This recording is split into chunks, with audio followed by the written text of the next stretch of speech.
Hello friend, આપનું સ્વાગત છે અંશુ કુકિંગમાં। આજે બનાવવાના છે આપણે મસાલાવાળી ખીચડી। તો આપણે ખીચડી એક વાટકો એક લીધી છે, જે દાળ અને ચોખા આપણે મિક્સ કરી લીધા છે। બટેટા, ડુંગળી, લસણ, રાઈ અને હળદર અને સ્વાદ અનુસાર આપણે નમક નાખશું। તો હવે આપણે વઘાર કરશું। 3 પાવર આપણે તેલ નાખશું। તેલ આપણું ગરમ થઈ ગયું છે, તો આપણે રાઈ નાખશું થોડી।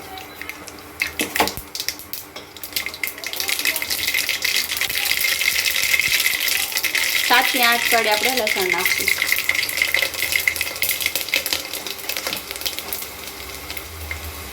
હવે આપણે ડુંગળી નાખીશું।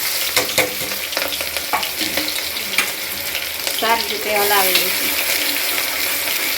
1 મિનિટ સુધી આપણે આવી રીતે પકવી લઈશું। હવે આપણે બટેટા નાખી દઈશું। સારી રીતે પકવી લઈશું। હવે આપણે ડુંગળી અને બટેટા એકદમ બ્રાઉન જેવા થઈ ગયા છે, તો આપણે 2 ચમચી આપણે મીઠું નાખશું। તમે તમારા સ્વાદ પ્રમાણે ઓછું વધારે નાખી શકો। સારી રીતે મિક્સ કરી લઈશું।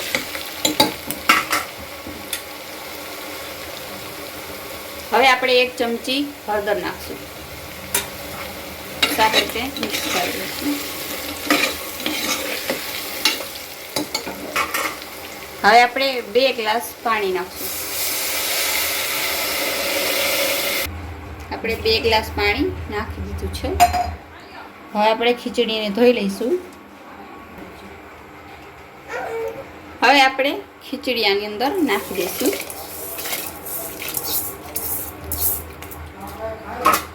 સારી રીતે મિક્સ કરી લઈશું।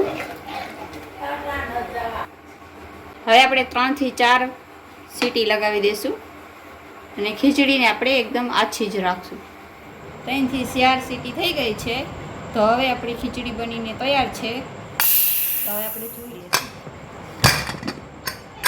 ખીચડી આપણી એકદમ તૈયાર થઈ ગઈ છે। હવે આપણે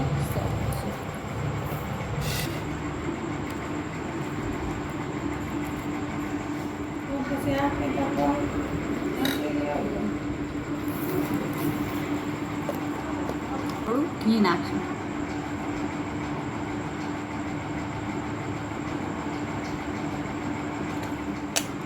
તો મસાલા ખીચડી આપણી બનીને તૈયાર છે।